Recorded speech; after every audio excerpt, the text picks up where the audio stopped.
Okay. Man, thank you for being here. It's nice to see you guys. Real life. And also people on the internet are watching, which is always the case, but... What up, internet? Thank you for being here. I'm going to stop saying that soon. You can never be thanked enough.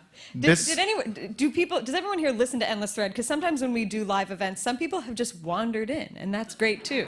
No? Most of the time, that's okay. Yeah. Oh, you did? You wandered in? No. Oh, okay. Oh, okay. I was like, you will be very confused, but we will guide you along. Everyone has to go and get somebody from outside. Just kidding. Make new friends. I told you to have the script pulled up. I'm ready. Okay. Jeez. So I don't know if you know, this is Amory Sivertson here. Hello. Co-host of the podcast Endless Thread. And I'm Ted. I'm Ben Brock Johnson. And yes, thank you. Maybe you've heard of the show. I don't know. Hopefully, yes. To those who are watching on YouTube right now, please don't leave a comment. Just kidding. Please comment. Comment away. Yeah. Nice things. We're really excited to be here. It's been a long time. Regular listeners of the show know that we've been on a break for a while. But that ends tomorrow. Tomorrow's the day that we launch the new season, the meme season. And Did you guys know? Yeah, you know. It's fine. But tonight, we party. Yeah. We have some meme experts on tap. We have a meme game that Ben has planned that I genuinely do not know anything about. So We'll see how it goes. You guys might participate, or a couple of you, if you're game. Yeah, and we do have some real life memes that'll be joining us as well. Multiple. Which I'm excited about. Yeah, same. So we should do a little housekeeping. Yeah? Okay. I'll go get a broom. No. Everyone pull out your phones, please, if you don't mind, if you have a phone. Which people don't often ask you to do in shows. Yeah. They're like, put your phones away. But Put them away. Take them out and keep them out throughout the night. And Ben will tell you why. Because we'd love for you to go to any web browser you choose and type in slido.com. That's SLIDO.com. This is where you can submit your questions for us or for any of the guests who will be joining us tonight. The participant code to enter at the top is Endless Thread, all one word, all lowercase. Mm-hmm. Yeah, just get in there. There it is, right there. We're going to be checking it throughout. So put in questions. They can be relevant to memes. They can be not relevant to memes. I got distracted. It could just be like help with your math homework. That's fine too. Neither of us can help you with that, unfortunately. I got distracted because I saw some socks in the front row. Oh yeah. Yeah, check it out. All right. We're both prepared. Did everyone here get socks? You get socks? All right, good. Leave a comment. They're about to be vintage, starting actually already, because we have a new logo. What do you guys think of the new logo? Bro? Ooh, you can say boo too. You can say ooh or boo. Okay. We won't know the difference. All right. So to kick off the evening, what we'd like to do is we do make audio, and I think we'd like to play you our trailer. Raise your hand if you haven't heard the trailer. Great. Oh, perfect. This is for you. Okay, wait, why? Why haven't you heard the trailer? It came out last Friday. Come on. No, we get to hear it. We get to listen to it all now and experience it together. And so we'll just stand here awkwardly like we do. Yeah. And Adam, whenever you're ready. Behind every piece of pop culture, there's a story. I'm really not a good person. I've done some bad things. Dang, like that painting's on fire, like that's on fire. Like obviously everything was on fire, but I was like, that sucks. I felt like it was some kind of spell that I was casting. I have documented evidence of me doing it as a prank months before it became a thing. But online, where culture travels far, Catapulted my black ass into orbit. Fast. Already, over 5 million people have viewed it. Overnight, I became famous. And my brain is just like... a lot of the stories behind pop culture.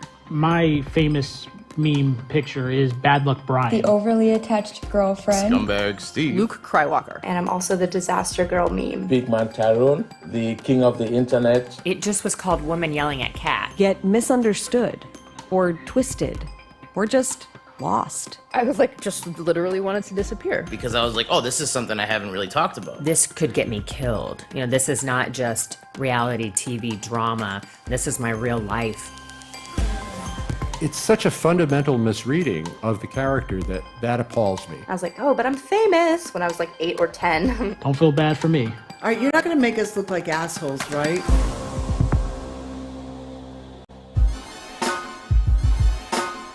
Endless Thread is back, kicking off our new season of episodes with a deep exploration of something that has changed lives, politics, and the way we interact online and IRL. Memes! Wow, that sounds like a lot of fun. We're doing it for the noobs. And the meme lords. And we're looking at the whole spectrum, from the esoteric. Kind of hidden in the corner is a little drawing. And under it says, Kilroy was here. To the inescapable. Because I am the Rick and Rick Rollins, so that is a bit weird. This season, we're diving deep into a weird, wild world made possible by the World Wide Web. And we're telling the untold histories of the countless images that we use to crack jokes, Hack elections, and share the simple, surprisingly deep truths about human connection and our modern existence. From their lips to your ears. Endless Threads Meme Season, dropping October 1st. If you don't subscribe, you know what I'm gonna do.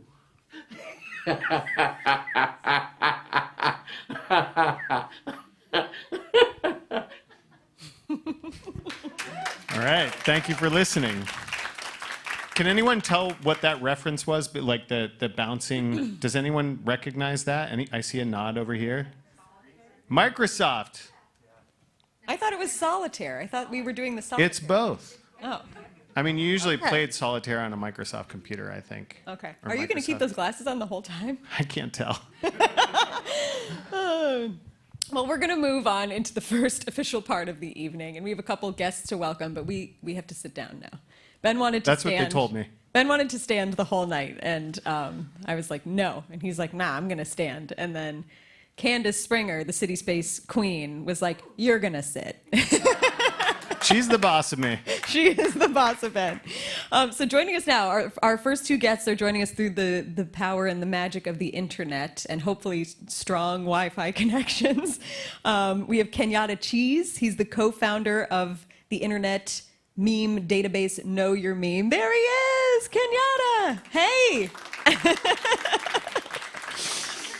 Yes. And also with us is Amanda Brennan. She's a meme and internet librarian. What? I know. Very cool. Say hi to Yay! Amanda. Thank you to both of you for joining us. You can hear us. Yes, I'm gathering that. Can we hear you? Can you hear us? Yes. Oh, beautiful. Kenyatta had me. Beautiful. So we want to ask more about your titles, but first I feel like we should start with just what memes are. Can either one of you, does one of you want to tackle the OG definition of a meme and where this term comes from? Amanda, you want to go for it? I feel like. Oh. Yeah. My favorite definition is a thing that exists on the internet or in real life that travels from person to person and changes along the way, which is a very broad definition, but a meme can be basically anything. I like that. I'm good with that definition. I would like to endorse it at this moment. So, that's it. Nice. Is there a difference between like a meme in general and what we think of as a modern day or an internet meme? Is it worth distinguishing between the two? Yeah, I mean, some people do. And I'm sure there are lots of opinions out there in the audience right now. But I think that this thing that Amanda's talking about, the idea that you have an idea and you like put it out into a community, and then like people who you like trust, and they all look at it and they say, oh, that's funny, or that's shit, or that's amazing, or it's gonna make me rage, or that's actually not as funny as it could be, so I'm gonna go and make my own version, and then I'm gonna put that one back out there. That's the thing that feels really important, whether they exist online in a digital space or offline. The interesting thing about the online space, though, is that because it's like cheap, relatively like free to like copy somebody's shit, change it up and push it back out there, it means that you see things spread for reasons that go beyond like, you know, traditional media things where like you have to have access to like, I don't know, a giant radio station called WBUR or something, or like a stage and an audience who decided to like stop in here having no idea what the hell the show is.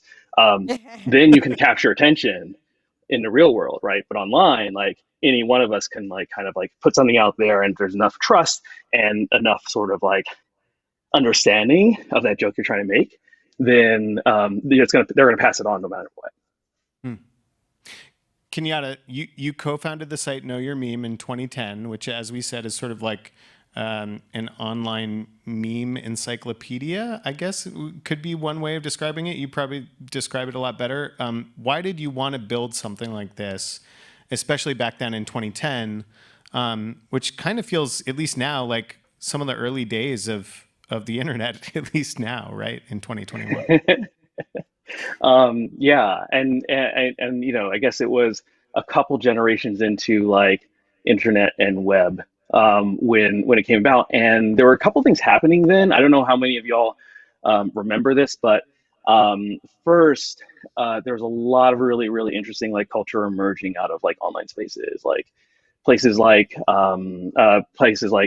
Reddit and 4chan, and the burgeoning world of like social media and basically everything in between.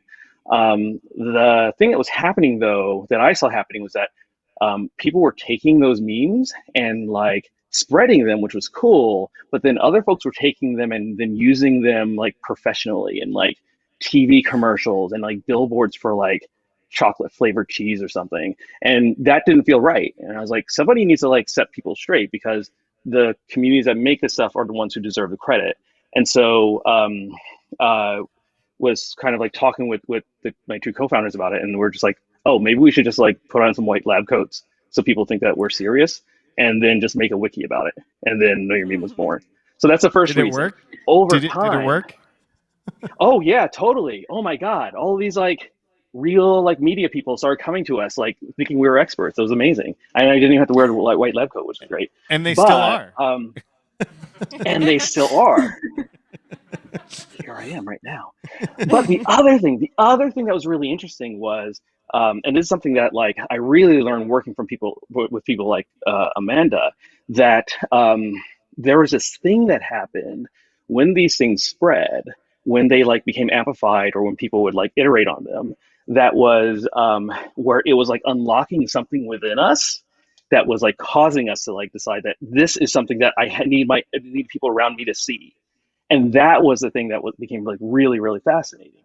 And especially like in hindsight now, we all see that, right? We see the whole like when like crazy uncle is forwarding COVID memes, and you're like, why the hell is he doing this? It's unlocking something in here that's been like bugging that person, right? Sort of thing. And that's the thing that I think is like really interesting about memes right now. It tells you more. I feel like I learn more about the people spreading the memes than the memes themselves nowadays. Amanda, you are a self-proclaimed, but you know, totally legit meme librarian. What does that mean? Yes. I got my master's from Rutgers University in 2011. Time is a prison, but in information and library sciences. And when I was there, I love books, was an English major in college, but I knew that I wanted to do something different with information. I love information structure and taxonomy. I'm a huge like organizational kind of nerd. And I saw this opportunity. I found Know Your Meme one night, and I was like, hey, I'm a library student. I want to help build this taxonomy, and I want to make it something really useful. And I was lucky that I had a lot of professors that really believed in me. And I was like, sure, you can do this weird study of how people tag on Tumblr. I did studies on Anonymous, and I got to really dive into all of this internet weirdness as from the point of information. then while I was at Know Your Meme and while I was at Tumblr, I really got to take that to the next level and really start breaking down what happens with someone when they share a meme. Like, why do memes connect us, and how does what you choose to share reflect who you are as a person, and say like what your values are. It gets really deep, and I could talk about this forever, so I'm gonna stop now. Well, speaking of time as a prison, we're already like past the time of this conversation, but we're going to keep going. Yeah, we're going to keep going. I think that's right. I think that's a good move. Okay. Yeah, okay. Cool. Go ahead. Oh, okay. Now I go. All right. Yeah. Can you guys talk about, can either of you, both of you talk about the difference between a piece of content, like a video or image that goes viral versus a piece of content that becomes a meme? Like, that's something we bumped up against as we reported out this series, and we disagreed about. Amory and I both disagreed about, you know, like where one of us was saying, no, like it's a meme because X, Y, and Z, and the other was like, no, it's viral. I'm not going to say who's who, but who's who in who's this right argument. and who's but, wrong. Yeah, but can you distinguish viral versus meme for us by any chance? Yeah, but I kind of want to know who thought what. Yeah, what was it? What did Same. I had the same question. Yeah. It's not that I think I was more supportive of a piece of content going viral still being a meme, but I also understand the definition that you were talking about in the beginning, Amanda, that like a meme fundamentally needs to change. It needs to be kind of a game of cultural telephone where it's going to mean something to me, someone else is going to take it and run with it, and it'll mean something different to them. But I'm trying to think of a particular example that we were like arguing about. Me too. Can't remember. Like an old married couple. So I'll let you guys sort that out. And I'm actually really open to being wrong on this, because I think that I am like the meme skeptic of the two of us. Not that I don't think that they're important or funny or great, but I am the one that's more likely to be like, I don't know about that, you know. Yeah. Whereas Ben is just kind of like a golden retriever. He is the golden retriever. But I do think, like, for me, that one of the key components of a meme versus something that went viral is the sort of like appropriation and evolution, where someone sort of takes the piece of content and like makes it their own by changing it or recontextualizing it in a way that ends up being sort of rocket fuel for the thing traveling further, if that makes sense. So I think, to me, that was like a really important distinction between the two. But that, I think, now tell us how we're wrong. Yeah, tell us about how wrong we are.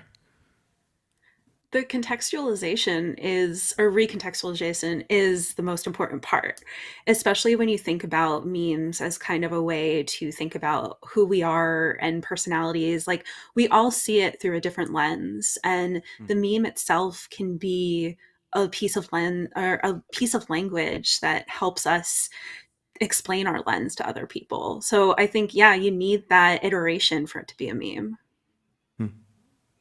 It's funny. I sort of think the same thing, and I remember arguing with the two of you when we recorded our episode about this. Yeah. Like, I think we were all arguing with each other, which made it like a lot of fun.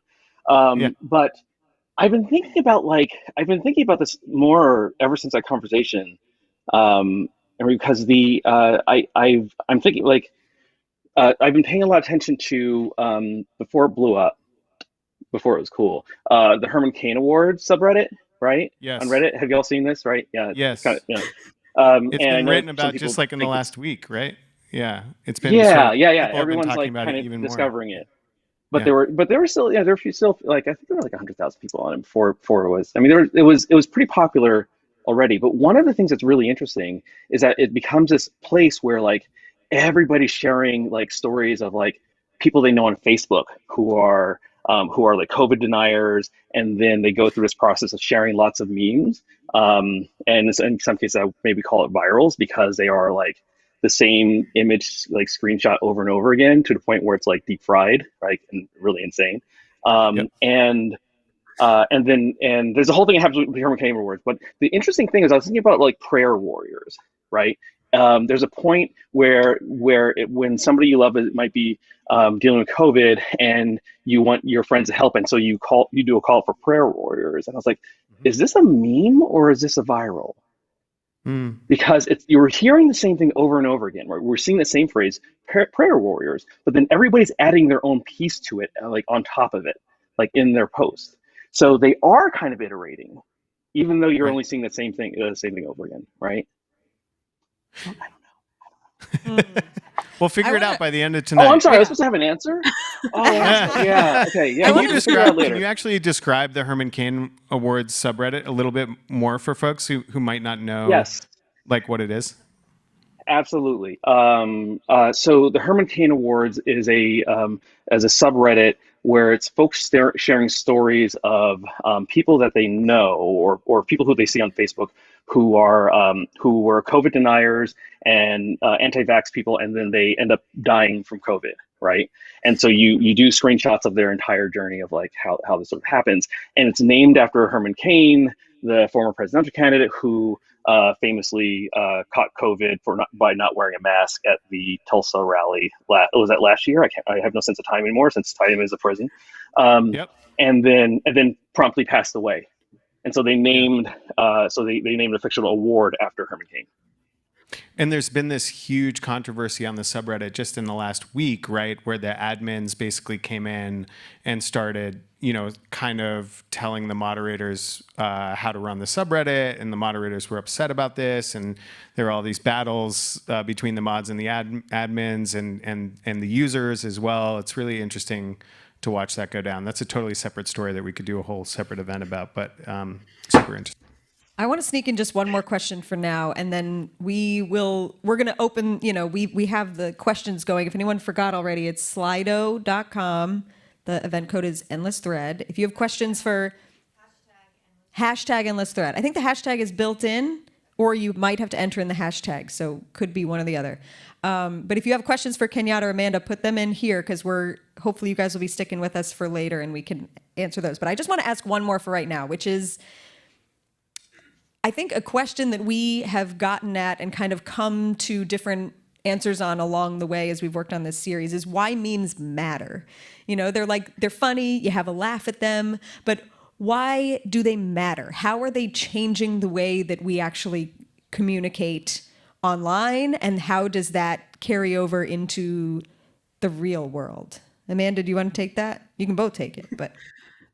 Oh, I have so many opinions on this. And I think what we've seen over the past several years is like internet culture is regular culture now. So just as, slang or TV references, I think of like office references to the TV show. Like everyone in the early 2000s knew all of the Office memes. It was basically like putting a stapler in Jell-O was a meme that didn't need the internet to pass. And the way that memes are now, yeah, they're internet based, but I can overhear people talking when I'm out and they're just like talking in memes, and the way that they I was at a punk rock festival once and I was wearing these awful platform shoes. I took them off in the parking lot. I just needed to get them off. And someone looked at me and just said, mood. And I was like, yeah, like that way of speaking is mimetic that is now bled into real life. And it's just a way that we understand each other now, and a way that history is going to look back and try to understand what anything means. That's so interesting that it's almost a more efficient form of communication in some ways, or it can be, right? Where you can say one word and it means a whole thing. Yeah. And that seems to also be happening in memes a lot, where there's multi-layered, there's a lot of layers of any given meme, whether it's the origin of the image itself or the impact font or whatever's happening in the image. Part of the reason that it's image based a lot of the time, although there are of course text memes as well, is because you can communicate a bunch of ideas at the same time in just one a picture tells 1,000 words. Come on, guys. No, but I do think that that's true, and it's really interesting. Sorry, Kenyatta. There's a don't apologize. You're the host. There's this Thanks. really fascinating thing that happens with memes where a meme, like it's if tree falls in a forest, to say we hear it. A meme by itself maybe isn't a meme until it exists in the community. And so I think there's this line we used to use at Know Your Meme that content wasn't viral or content wasn't memetic, but networks are, or memetic, viral, but networks are, right? The idea is the meme is interesting because you and I share it as a thing to resonate around, for you and I to like have a shared experience and be like, oh, I thought this was funny. You also thought it was funny. We must have something in common.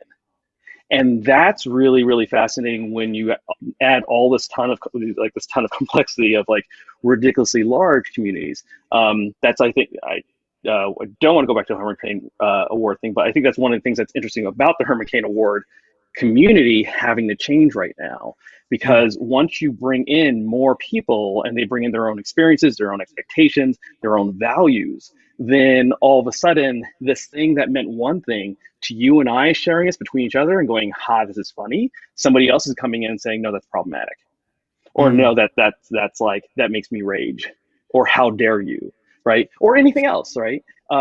Because it depends on that relationship between people. Kenyatta and Amanda, you guys are amazing. And stand by if you can, because I'm sure people will have questions for you. For now, we're going to move on to a little meme game. We're going to play a meme game, and I'm tossing it over to Ben. Oh, boy. Oh, all right. boy. So did we bring the prizes on stage? The prizes are with producer Nora Sachs. Oh, well done. Producer Nora Sachs, everyone. You can, woo woo. We have producer Nora Sachs and Dean Russell in the house. Dean Russell, of this producer series. Dean Russell, give him a hand. Woo woo. You can hold on to it until we'll see if there's a winner, right? Yeah. Who knows? All right. You could be going home with those prizes. All right. Can we stand for this part? Yes, okay? yes. Okay. Candace, I'm not getting up until... Candace, is he allowed to stand for this part? Okay. All right. So this game is called Solve the Me Mystery. Great name, I know. We need 2 volunteers.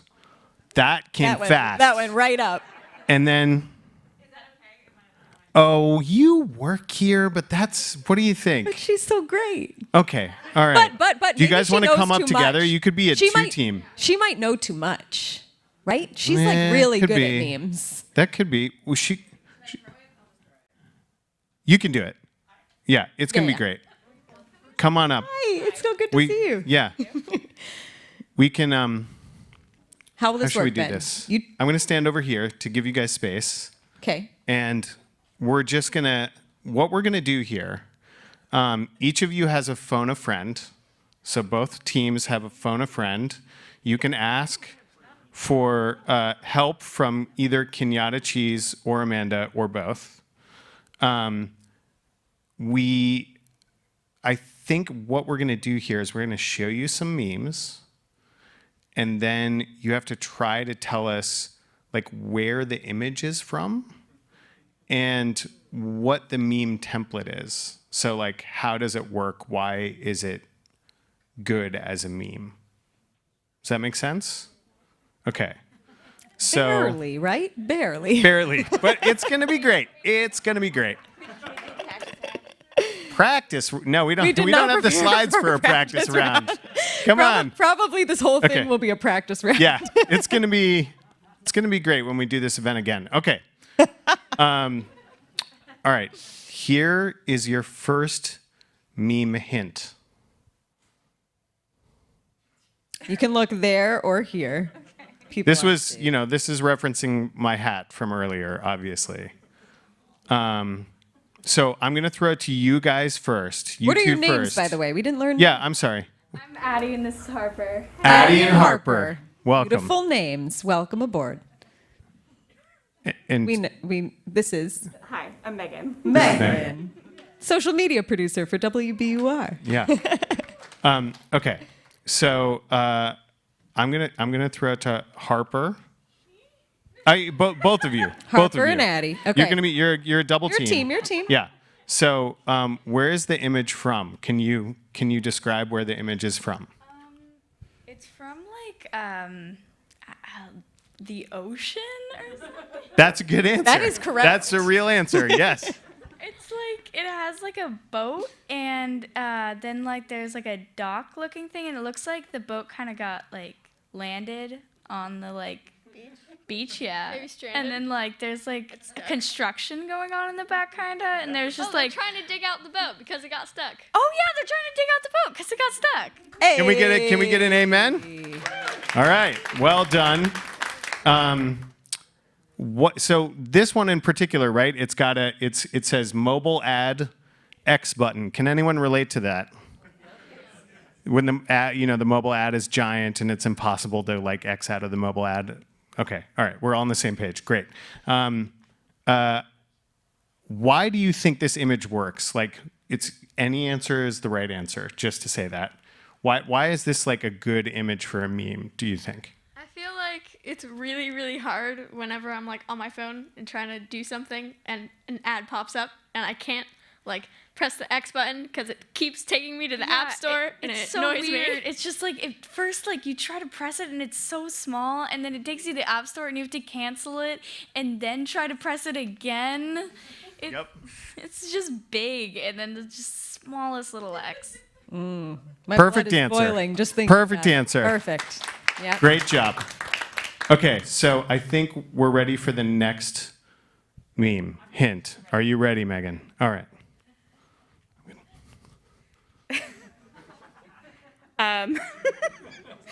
It's a little out of focus. We admit that. This is from WandaVision. It is Agatha Harkness, and she had a little song about she was actually causing all the bad things during WandaVision. So she had a little song about it was Agatha all along. So at this point, she was talking to one of the neighbors, and I forget the exact conflict, but she kind of winks like, "Yep, that's right. It was Agatha causing all the bad things. It wasn't some weird other thing." That's good. That's good. Can we get an amen? All right. Amen. And why do you think this particular meme format works? So winking is really hard, and like I have kids who they try to wink, and when they're really little, they'd blink like this, and then I told them to go practice in the mirror, and I see them I have the mask on, but you open your mouth really wide, you're like that. So it also kind of evokes a little bit of a pirate, I think, too. Got some pirate vibes. Yeah. I think that's right. What do you guys say? Yeah? All right. Okay. You guys ready for the next meme hint? Sure. No, I know. You guys did great on the first one. You did got great this. the first You got round. this. You're doing great. Okay. So this is an audio hint. So let's all listen. Ooh, exactly. All right, let's take a listen. I turned up with a bag of clothes. Yes, a raincoat. That was mine. Stripy t-shirt, chinos and a blazer. Baby, that's me. The turtleneck, the double denim. It's all me, baby. No stylist was involved. Okay, I know this is a tough one. So you could call a friend. I'm just saying you could call a friend, but I'm just reminding you. But what do you? This is from a music video. I'm going to say that. Any thoughts? You want to call a friend? You want to talk to Amanda or Kenyatta? Let's talk to Amanda. Yeah. Amanda, can we get a hand? What do you say? I don't know if I know. This one's. We should have play tested this one. It's fine. Well, let's see. Should we toss it to Megan? Should we play it again? Let's play it again. Can we play it again, Adam? Okay. I turned up with a bag of clothes. Yes, a raincoat. That was mine. Stripy t-shirt, chinos and a blazer. Baby, that's me. The turtleneck, the double denim. It's all me, baby. No stylist was involved. All right. I feel like Amanda she's got something. Just hit 1 billion views, I think, on YouTube recently. Yes. Go on. The meme started out with a duck. That's not making it any easier. No, certainly not. That's a deep cut fact there. Wait, what? I think you can give him the answer. I think you're. What do you guys think? You ready for the answer? Yeah.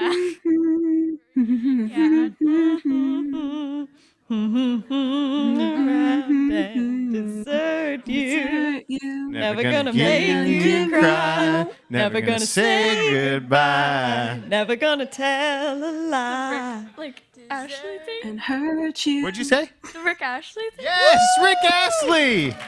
Well done. Well done. Episode 3 coming out next week. Yeah, get ready. I think, were we gonna? No, it's fine. There we go. There he is. That's for you guys. Yeah, we have some animations this season. There he is. Stripy t-shirt and a blazer. What'd you say? It's adorable. Thank you. Yeah. I'm not related to it, but I agree that it's adorable. Okay. All right. Shall we move on? Yeah. This event is going to be 2 hours. It's fine. We might have time for like one more. Okay. Let's do it. Okay. Go to it. It's your turn. Oh, you don't have a script. You don't know. Okay. This is your game. I'll do it. It's I'm my along game. for the ride. That's fine. Amory's off script, guys. Look out. It's all the way Okay. down there. All right, contestant 2, you ready? I'm ready. All right. I'm ready. Like that painting's on fire. Like that's on fire. Like obviously everything was on fire, but it's like that sucks. Let's hear it again. One more time. Dang, like that painting's on fire. Like that's on fire. Like obviously everything was on fire, but it's like that sucks. Is this? Do you know what it is? Oh. Do you guys? I think I might know. Okay. If they think they know, they guess. Disaster Girl, like standing That's in what I was front of gonna the say. firing house. Working together. 2 teams working together. You love to see it. I think you guys both won, and this is public radio, so There I she think is. everybody. Yeah, there it is. Disaster Girl. She's 21 now. She just graduated college, so she's 21 or 22. Yeah. Does anyone know how much the NFT of this image sold for? What? Yeah. The closest without going over wins another prize. Price is Right rules. I think we have 4 prizes. 700,000, $500,000. What? It was $500,000. $500,000. All right, it's prize handout It's time. prize time. Okay, Amory, I'm going to hold the bag, but you should hand out the prizes. I should hand out the prizes? Okay. Okay. The way that we do prizes here at Endless Thread, apparently I just learned this tonight, is drum roll. Thank you for playing. You were excellent. Well done. Please enjoy the pineapple. A pumpkin Thank for you. you, producer Megan. Nora Sachs, for providing the fruit. Yeah. And Miss you 500. guys each get one. You want a pomegranate Oh or yeah. a mango? Wait, yeah, 500K over here. Okay. And we got a All right. pomegranate for you. That's what a Price is Right good guess will get you. All right, guys, thanks for playing the meme game. Well done. Well done, everyone. Great job, everyone. Great job, everyone. Okay. Okay, we are moving right along here. Oh, good. Great. Yeah. I thought we were. What time is it? Time is a prison. Time is a prison, Okay. and we're just going to keep going. All right. Great. So, You're back on script now? You're back. I'm back on script. Okay. Yeah, I clearly went the old lady route, and I have the paper script, and Ben. I respect it. It has his tablet. No, if I have papers, they go everywhere. I know. I'm kind of having that problem right now. It's fine. Okay. I live, I learn. All right. So one really incredible part of working on this series is that we got to meet some of the people in person that we did stories about. And you guys are going to get to meet one tonight as well, because this person happens to live in the Boston area. And we haven't actually seen a picture of this person yet. Can we pull up a picture of the meme, Adam? If not, I know we went all out of order. Yeah. So I would not blame you. Give Adam a round of applause, too. All right. Well done, Adam. Well done. Well done. Does anyone recognize this image? Okay. Yes. Dated 6 of them. Well, this is going to be an interesting night. Well, he's here. Yeah. Is he single? Is he single? We're gonna I don't find know, out. Blake. You want to tell us yourself and come on up? Blake Guys, Boston, Scumbag everyone. Steve, aka Blake Boston. Welcome. Yay, Blake! Yeah. Thanks for being here, man. You're allowed to demask now. You're on the stage. You're with If you us. want to, or you can keep it on. It's up to you. Okay. Hello. Hello. Yeah. Yeah. It's on. You're on. We're cooking. So I have to confess, when I heard the name Blake Boston, I thought it was another name for the meme because it's alliterative. It sounds like a meme name, but that's your real name. Yeah, that's my real name. That's great. Good question, Amory. Thank you. That's question Good number job. one. So you're the focus of one of the episodes that's coming out tomorrow. We have 2 episodes dropping tomorrow. I think we said that already. We don't want to give too much away, but tell us the origin story of the picture that we just saw. Oh boy. All right, so my mom is kind of a crazy woman. I love She's her to wonderful. death, but she's a Your crazy mom is in woman. the episode too. Yes. Yeah. And So she's she- awesome. Yeah, of course she As are you. You guys are awesome together. It's great. She's better than me. I'm just kind of like the supporter. Oh no. Oh no. That's a good son. So I don't know. She was taking photography classes and trying to be all artistic. So she was just snapping pictures everywhere. And my sister, who's late as always, is freaking making us late for whatever we're doing. Okay. So I'm yelling and screaming all around the house, and my mom hears me yelling from 10 miles away. And you're a teenager at the time. You're like Yeah, I was 16. Okay. So I'm yelling like, "Can we get this train rolling? I don't want to be late. I hate being late." That's like huge. I'm very punctual. He was early He today. was here at 5:30 tonight, everyone. He almost beat me. Yeah.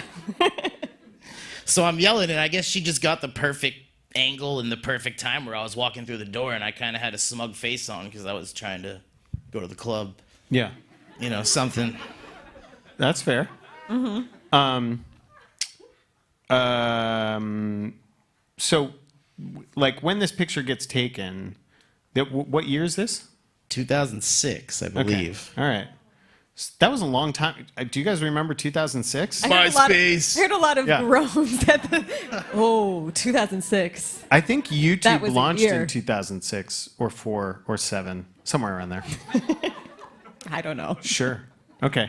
Yes. But it didn't really start spreading as a meme until like 5 years later, 2011, right? I believe when I first saw it, it was 2011. There's Okay. contradicting statements, 2010, 2011, but Okay. I think it's 2011.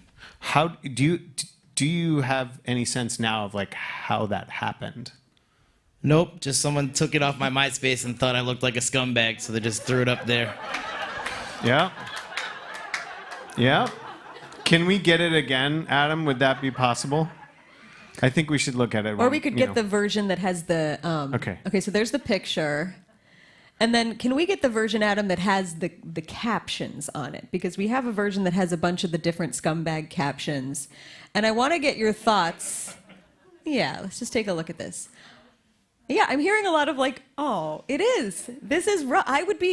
I don't know what I would do if someone grabbed a picture, one of my scumbaggy pictures that I take, and threw it up online. So tell us about like the captions that you saw that made you go like, oh, that's kind of funny. And then the ones that you saw that you were like,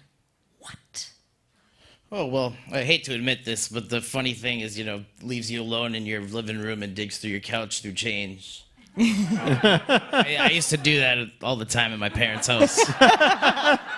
I mean, that's just recycling. It's fine. If you're not going to look for it, it's up for grabs. Agreed. yeah. And what were the one like we mentioned we talked to your mom in this episode, and part of the reason that we did talk to her is because this experience had an impact on her as well as for you. Can you talk a little bit about that and what your mom went through seeing things like this on the internet everywhere? Oh, boy. Hopefully I answered this right, because I think she's watching. Hey, Mom. Hi, Susan. Hey, Susan. The actual reason behind Scumbag Steve, not me. No, I mean, what was the question again? Just what you and your mom, this was kind of like a storm that the two of you rode out together. So what was that like? What was this experience like for your mom watching her own son be pegged as a scumbag across the internet? Well, she took it really personally because she took the picture, and I was when we found out about the meme, I was a brand new father, going through a lot of dad stuff, and I was trying to find a new job. So my mom thought she ruined me.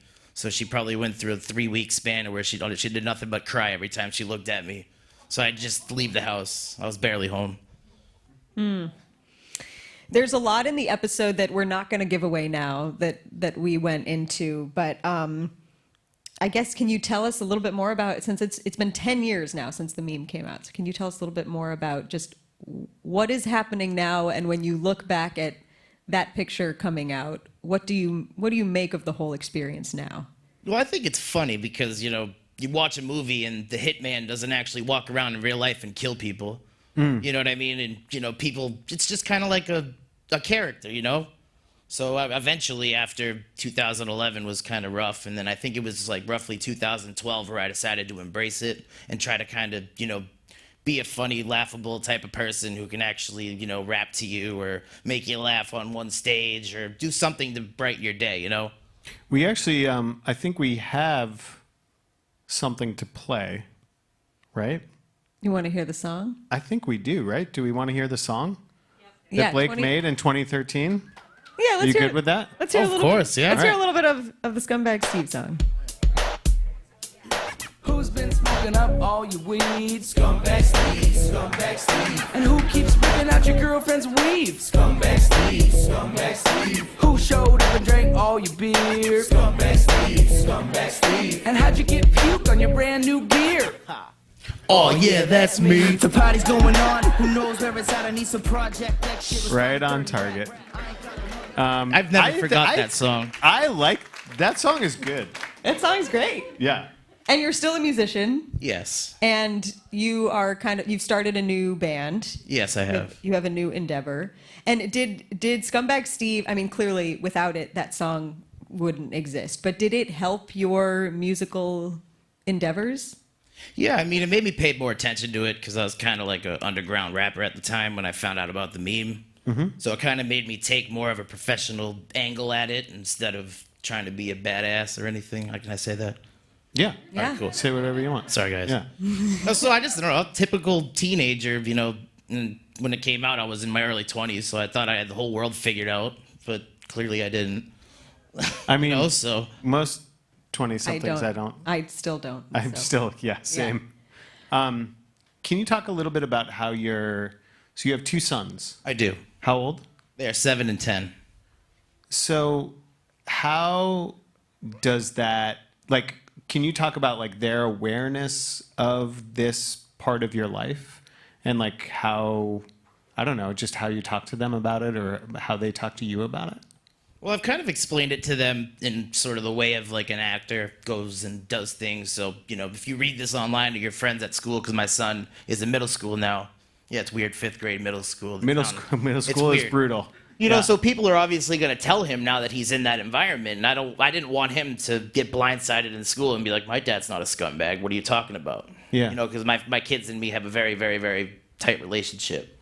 So I was just open and honest. Listen, some things might get said about me. Unfortunately, my older ones heard the overture that you heard, so he used to sing, Scumbag Steve, Scumbag Steve. He used it against you? Well, he would just sing it randomly, if I was playing a song or something, or he'd be like, no, play this one, Scumbag Steve.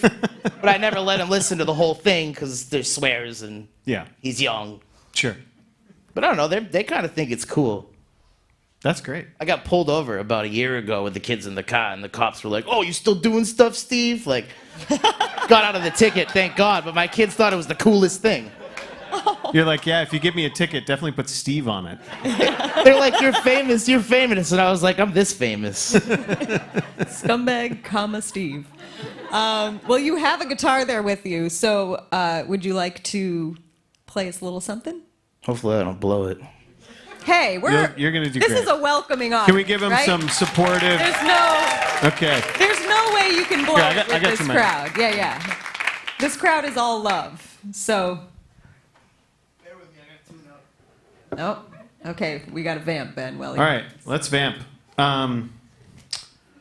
Should we ask Kenyatta or Amanda a question about this particular meme? Yeah, or we can check on Slido. Oh yeah, I've got some submit a I've got a question? lot of Slido questions actually. that you Really? can answer. Yeah. Good job, everyone. Okay. Let's see.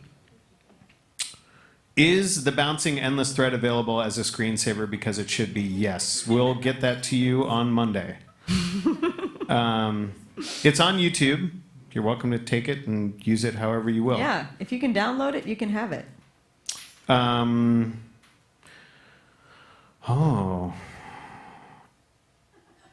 Is Mittens Bernie a viral image or a meme? Now I'm not sure. I feel like I can answer this one. Okay, you don't want to go to the experts. It's fine. I'm going to go to ahead. the experts. No, I mean, you're an expert by now, too. No, I'm sure they'll be more interesting. Go ahead, Kenya. That's not true. You're interesting, too. But we'd love to hear from you. I'm going to say really quickly, I think it's a meme. There's derivatives of it, and it's harder to use as derivatives, but there are out there, so that's it. Yeah, because like the repurposing in my mind is where you put him, right? You can put him on that old classic picture of the construction workers on the beam in New York City. You guys know what I'm talking about. You can put him, and actually Bernie Mittens was like the first meme that I saw people of my parents' generation adopting. That was like the first boomer, not the first, but that's when I saw like my aunts and uncles starting to take Bernie and Photoshop him into different scenarios, and I was like, oh, the boomers are memeing. Yeah. So, yeah. And they would just put like vaccines kill babies on it or something. Too dark? Okay. All right. We can move on. I'll go back to Slido. That was 2 special series ago. Okay. All right. That's fine. Blake's tuned up. Oh, he's ready to go. Yeah, Okay. we'll come back to more questions Slido. at the end Okay. if All right. the crew Hang tight, doesn't kick us Kenyatta out. and Amanda. If they do, I All right. understand. Okay, Blake. Okay, let's get him hyped up again. Okay. Okay. You got this.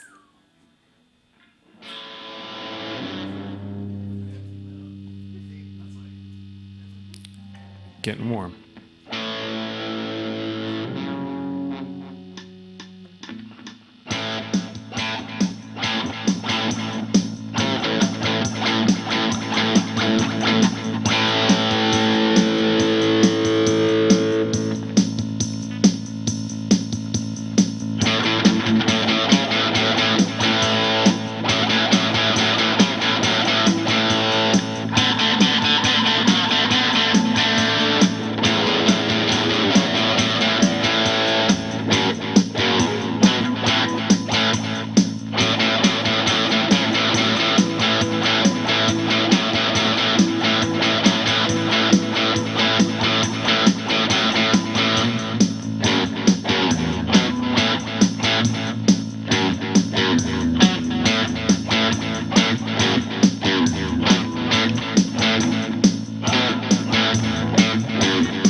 Blake texted me last night and was like, "What if I brought my guitar?" And I was like, "You should definitely bring your guitar."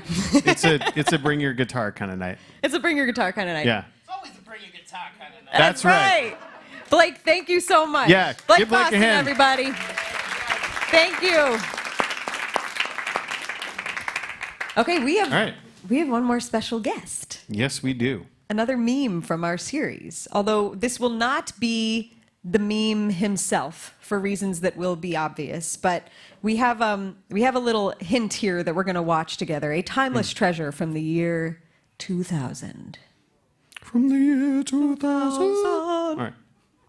Hi, Billy Mays here for OxyClean, the stain specialist. Powered by the air you breathe, activated by the water that you and I drink. It's Mother Nature approved, then it's safe on your colored fabrics. Use it on carpets. OxyClean seeks out organic stains, pet stains, food stains that get down into the matting, into the padding. It even takes red wine and grape juice out of white carpeting. It cleans, it brightens, it eliminates odors all at the same time. Don't just get it clean, get it OxyClean. Make a paste, make it 10 times. How great was Billy Mays? Anybody? Billy Mays? Yeah. And that guy's like, yeah. Yeah, Please. obviously. Billy Mays. Obviously. Well, we are joined now from Atlanta by his son, Billy Mays III. Can Billy. we give him a warm welcome? Yeah, say hi to Billy. Hey, everybody. Can you hear me? Oh, man, that background is on point. Oh, I'm loving Oh, this. What thanks. dimension are we in? It's the only thing I can do, actually. It's a green screen, and this is all we had to work with. So I just did my normal visuals for my Twitch stream. So here we are. I love it. We would ask for nothing less. Yeah. And you are a musician as well, which we will get to. But first, I think a lot of people, you are Billy Mays III, which means that your The dad third. was Billy Mays II. And there is a Billy Mays I. There is, and he's still alive. He's in his 80s. He's my grandfather. He's in Pittsburgh, Pennsylvania, and he's a carpenter. And I'm hoping he has a big white beard. He Is this does, true? yeah, and he actually looks Okay, exactly good. like Kenny Rogers. Nice. He used to, like, probably about 15, 20 years ago, he used to sign autographs as him because he doesn't talk much. People would just say, hey, can I have your autograph? And he'd sign whatever they gave him. Why That's not? great. Did he sign Fun it Kenny fact. Rogers or did he? How did he I sign don't know it? what he signed it, to be honest. Yeah, who knows? But a lot of people out there think they met Kenny, but it was just my grandfather in an airport like Chili's or something. That's great. He's bringing joy. He was just bringing joy Yeah. to travelers. That's great. His secret's safe with me and the rest of us. Yeah. So, oh, sorry. No, go for it. Oh, okay. All right, fine. Your parents got divorced when you were pretty young, and you mostly grew up with your mom. But you would see your dad when he'd come into town and do the hawking cleaning products thing, right, at the local home and garden show. And he'd bring you with him to these shows, and you guys would hang out. Can you talk about your memories of going with him to the home and garden shows as a kid and watching him in action? Yeah. So every year when this thing would come around to Pittsburgh, that was like my time to spend with my dad. I didn't really have like weekly visitation with him. It was just whenever he could make it to town. But that was the one time a year where I was always getting to spend it with him. And so he would get his hotel room and I would go and stay with him. And so every day we'd wake up and we'd go and be part of this whole like carny world in a convention center, which is weird. And what I remember the most is a product that he sold called the Salsa Master, which was a hand cranked food processor. And he would make salsa all day. And he would like literally make salsa all day. And there would always be a mild and a hot salsa like in the public view. So when you walk by, you could grab a chip and dip it. And then he would try to pull you in and start pitching. It would be like a show that would start when once enough people stop by. He'd say like, come on, come try the chips. And you know, where there's going to be a show in a couple minutes. But my memories of it was he would be up on this booth and it's kind of raised up. And then I would be underneath the booth all day, just sort of like playing with wrestling figures and X-Men toys. I was very young. And then I would just like sneak around and eat salsa all day. And that was like my day. Sounds great. And this is this felt like a fun fact to me, but your dad really loved the products that he pitched, right? Yeah, most of them. Yeah. Most of them. Which ones didn't he? Yeah, No. exactly. No, I remembered one that he hated. Yes, he was let's kind of get doing that. someone a favor. Yeah, this just came up a couple days ago. I don't know why. Somebody sent me a clip or something. They're like, "What is this?" And I actually worked on the commercial set. This was probably 3 years before he died or something like that. I was working as a PA on the sets on his commercials. Should we try to in guess? Florida. Should we try to guess what it is? It's honestly, you probably have never heard of it. I don't know how long it was on TV or what, or if it failed instantly or what. But the name of it is the 6-shooter. Okay. And it was this sounds dangerous. It was this plastic gun that would have like a 6-shooter gun, but it was like a screw gun, and each chamber would be a different head. And it seems like a cool idea, but for some reason, I think we were just working with a prototype. He all day he was just like ragging on it, like this is a shit product, and like I don't know if the footage exists, but I think he was probably pretty grumpy, and it probably wouldn't look that good in hindsight. But yeah, That's amazing. Well, I want to look at some memes around your dad, because the amazing thing is that he was probably, like, when that ad came out, which is the favorite of yours, right? That's like your dad, your favorite of your dad's ads. Yeah, it's the monster hit too, I feel like. Right. That was the year 2000, and yet memes weren't really that big of a thing until like late 2000s, and your dad passed away in 2009. So the internet kind of took your dad and kept it going, and there are just some great memes. So let's start with one that came out in 2008. I can't see it. The year is important. Yeah. And then we're just going to keep ticking through these. So then there's a great Christmas themed one. This is one of my favorites. This one gets sent to me from every angle every year, and it's like a Christmas tradition for me now, where new friends are sending it to me. Hey, have you seen this? And I'm just like, no, but I'm very happy that you sent it to me. And then there's the nod to both Prince and to the Prince of Pitching. I mean, that's great. That's great. Yeah. And then, even in 2020, Billy Mays was going strong. There's a pandemic themed one.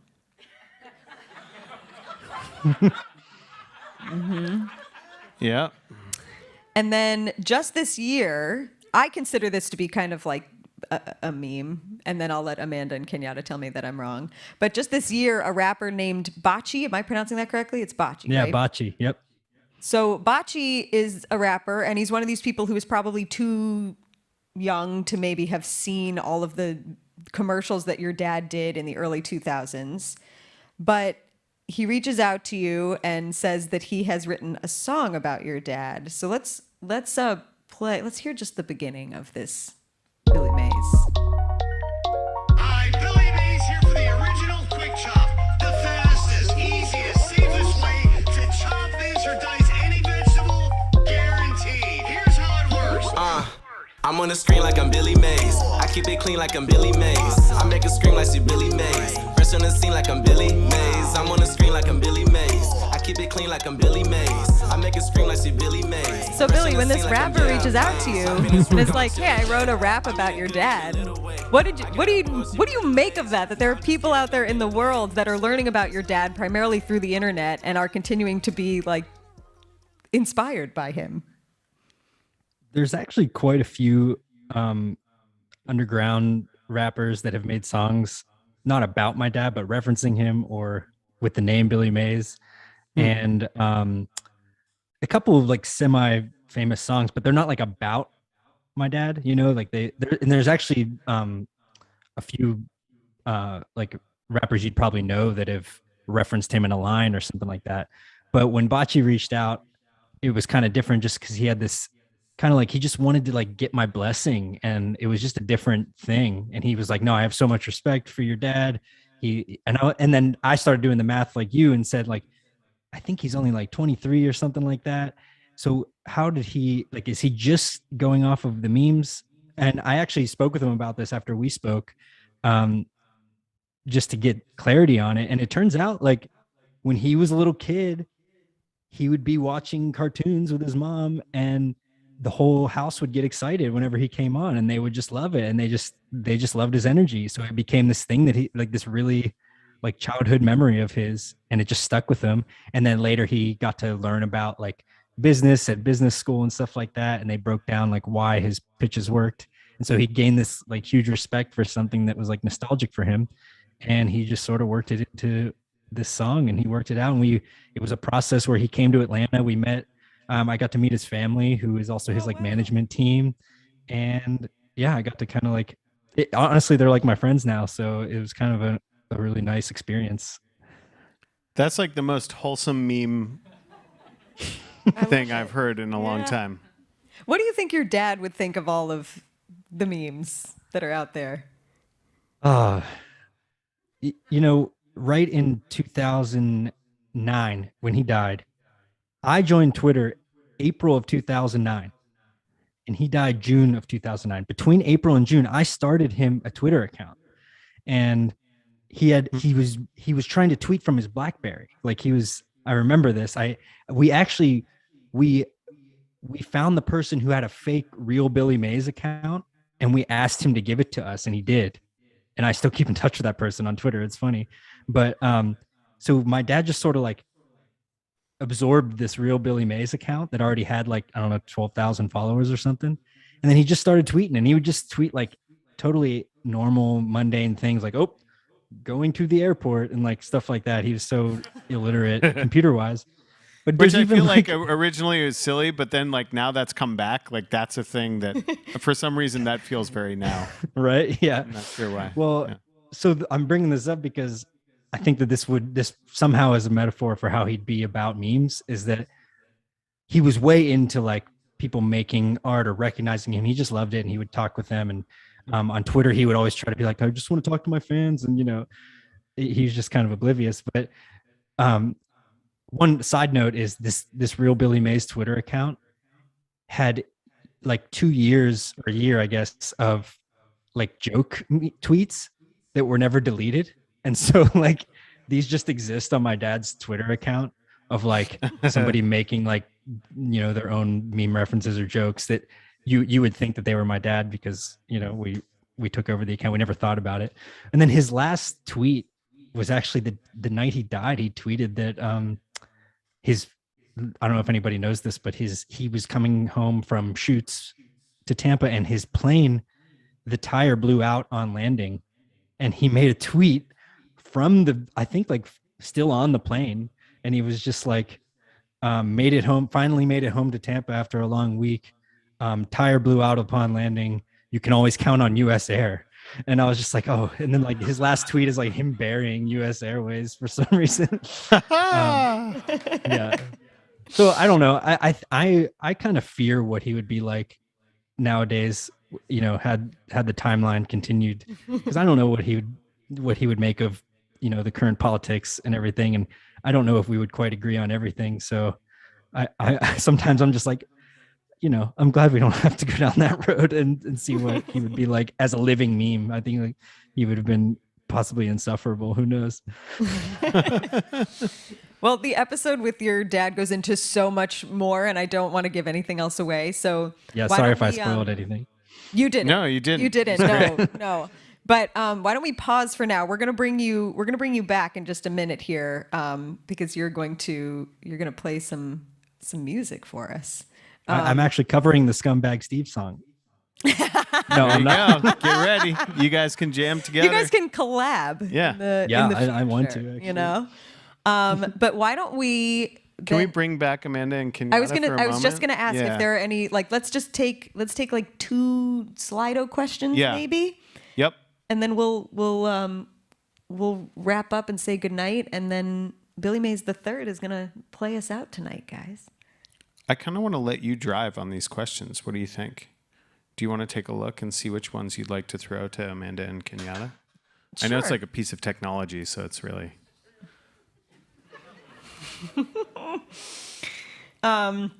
There's some more if you scroll down.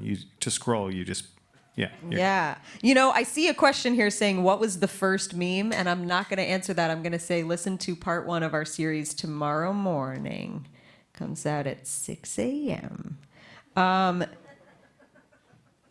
hoping you can describe what an NFT is. I can do that right now. Someone sells the original, like, Blake, you no longer own the original image that became Scumbag Steve because you sold it to someone on the internet, right? Boom shaka. That's an NFT. I'm sorry, I'm just answering. Keep going. Just keep going. Boom, that's an NFT. Next. Boom. Favorite memes, Kenyatta and Amanda. What's your all-time favorite meme and why?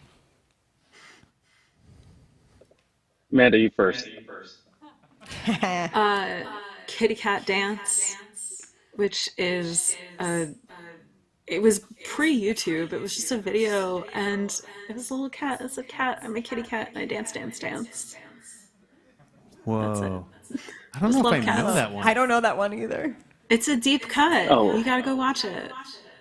Okay. We're in. We're in. Kenyatta. That's excellent. That just threw me off. I'm stuck in like, you know, the meme where you have a flashback to Vietnam, like a cat has a flashback to Vietnam. That's me right now thinking about that meme because it's so good. For me, I think my answer is probably, I'm going to say cat macros in general, just like cat memes, because they are, to me, in many ways they aren't the original meme, but they're like the OG during that period when we all kind of discovered that we could like take something out there and just change, you know, top text, bottom text, and make it our own. And so many, there's still a strong thread of it being so like pure still, right? There's still like so many of the like cat macros are still like positive, and so that I feel that's important to me. It still has that spirit. Yeah. But also like there's some edge to them too, right? Like cats are shifty. I'm a cat owner. I love cats, but they can be kind of shifty, right? So like I feel like that's old school internet too, in a way that cats are a little bit, you know, it hasn't been before the internet was taken over by the advertising industry in the way that it has been, or something, if that makes sense. They're like a little more weird. I don't know what I'm talking about, please. Oh, there's a reason that door is shut, so the cats don't come in here and decide that they want to be on screen. I have that same problem with my cat. Our cats should hang out. Yeah. They would probably love it. We don't have any episodes in the series that are about just a cat in a meme, but episode 4 we will do woman yelling at a cat. So stay tuned for that. There's another question here that I want to toss to Amanda, because someone wants to know what the everyday job of a meme librarian is. What do you do all day? Oh, I do so many things. I work at a digital social media agency right now, and I talk about trends all day for my clients. So xxartist.com if you need a social media agency, and then you can find out what I do, because I'll do it for you. I love it. We need that. Yeah. Yeah, we do. We'll call you tomorrow. Sounds great. There's this, I think Amanda's downplaying it despite the pitch. And I will say that there's something that Amanda does. I see a lot more. I'm starting to see more people like go to school for, which is understanding, as Amanda said earlier, that sort of like to understand internet culture that's kind of spreading and kind of evolving in real time. You have to kind of approach it sort of like halfway between being an ethnographer and being a librarian, because if you can't like stop to make sense of all of it and translate it for the rest of us, like it's just chaos. And so there's an anti-chaos bent to what Amanda does that I think is really, really cool. And seeing that there's like more people going to school for like meme studies essentially is like awesome. Heck yeah. Woo. That's heck yeah. Can I also ask you, Kenyatta, what you're doing on a daily basis? Like what's a day in the life of you right now? I am a professional internet enthusiast, which means that I search for ways to get paid to sit on the internet all day. That's dream job. Let me know if we could Crack get into that. code, yeah. We kind of, that is a That's little kind bit of of what we our do, jobs. yeah. Yeah. Yeah. Okay. But clearly not as cool. Can you talk at all about, can I ask a follow-up? Is that okay, Amory? Yes, Ben. Okay. Very quickly. Okay, very quickly. Can either of you talk about, or are either of you willing to talk a little bit about I guess, like, what you perceive to be the dark side of memes? And by that, I mean how memes are being used right now for misinformation, how they're being used for, I don't know, used to, like, increase I don't know, to divide us further as groups. I mean, I think one of the interesting things that has popped up for us as we looked at this series is memes are an amazing in-joke, but to have an in-joke, you have to have an out-group. And I just, you know, like we love memes. We're all friends with memes here, but I also feel like that's an important thing for us to touch on. Maybe it won't be the last thing. We'll have some jokes before the end of the show, but Yeah. if you guys are willing Can to you guys speak just to that bring at us all, down for a little yeah, bit? could you bum us out for a second? But seriously, I think this is something that we should all think about as we, you know, live and move on the internet. So I don't know. Thoughts? Yeah, there's so many. When you think about memes as a language, like language is going to be used in all different ways, and some will be better than others. And it's hard because everyone wants to feel like they're a part of a community. And unfortunately, some of those communities are not the best communities to be a part of. And I do a lot of thinking about how, like, you can be responsible on the internet, and when you see something that's wrong, reporting it. And I know it's like an extra step and it kind of sucks, and there's so many nuances and levels to this, but just what you can do is like talk to your friends and just be like, hey, here's a cat meme instead. Like, maybe let's not spread misinformation. One of the when you can do something about it, it's good. When you sort of watch it happen, when it flows by you, right, and when you're just doing this and scrolling, whether it's people you know or just sort of like in general folks. One of the things I think gets lost in all of this is that memes aren't inherently good, but they're also not they're not just like inherently bad. They just are. There's this container for putting your own experience into. And we have a range of experiences and a range of emotions. And we are all at different stages of knowing how to like process that and do that and hopefully not be assholes to one another over it. But assholism exists, right? So one of the things that I've always tried to do throughout all these years, especially as a person who doesn't code as full of caucasity. The hard part is realizing that these are folks who are using memes to try to find points of commonality with other people. And you're right, they do that because because you want to find people who you feel like you can trust and you can be open with and you can be vulnerable with. And in order to do that, unfortunately, some people feel like that also means you have to have an outgroup and you have to like put something else as other. It's only when that kind of spills over into like us all trying to live together thing, that's where it gets a little messed up. And I think if anything, it's like this giant sort of telescope array on like human behavior. And those are the points where it's like kind of like blaring at us, like this is something that we need to deal with and something we need to like fix. And usually it looks like economics, and it looks like politics, and it looks like rights, and it looks like all these other things that memes can be a signal for going to fix next. So. Kenyatta Cheese and Amanda Brennan, thank you so much for being here tonight. Yeah. Thank you for being in the series. We've learned give them a hand, so much y'all. from you. Thank you so much. Thank you. You are awesome. And the last question that I'm just going to take here is, did you guys actually talk to Rick Astley? And to that, I will respond with a WandaVision wink. Episode 3 coming out next week, October 8th.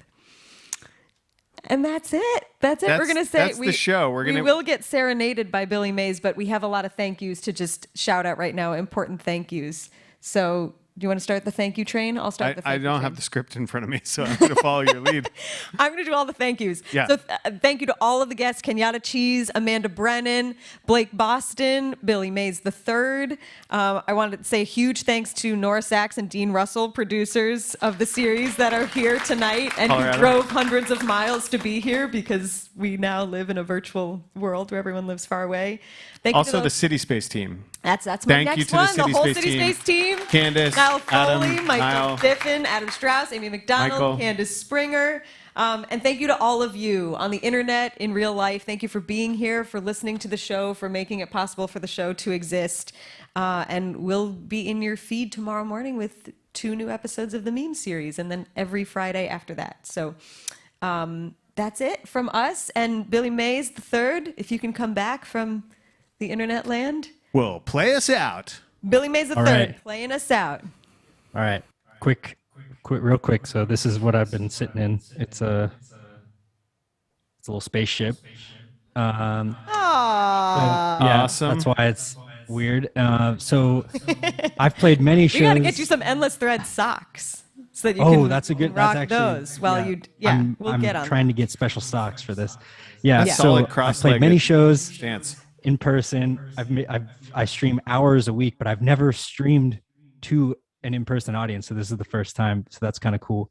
But yeah, so I do improvised looping, and I'm gonna, usually my shows are 3 hours long or whatever, and it just goes in all these different Buckle directions. up. I'm gonna play. Yeah. I'm gonna. The doors play are a locked, 4-minute. so You're stuck here now. This is a meme in itself.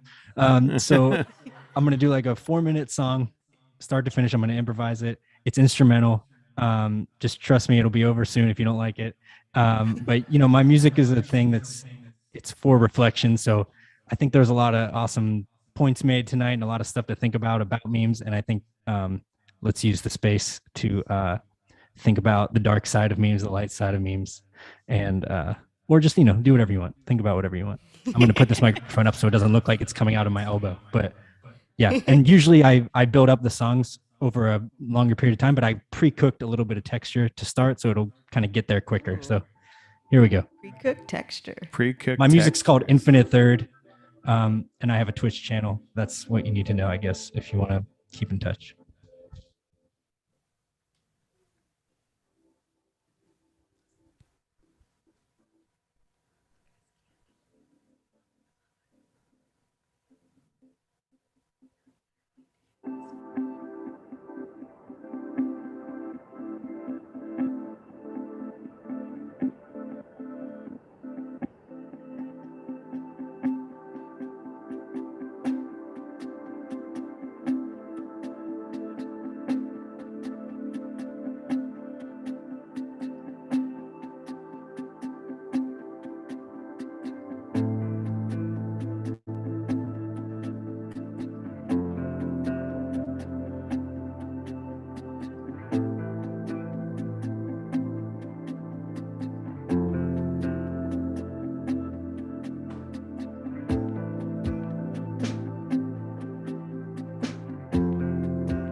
That's like you, the truncated Billy. version.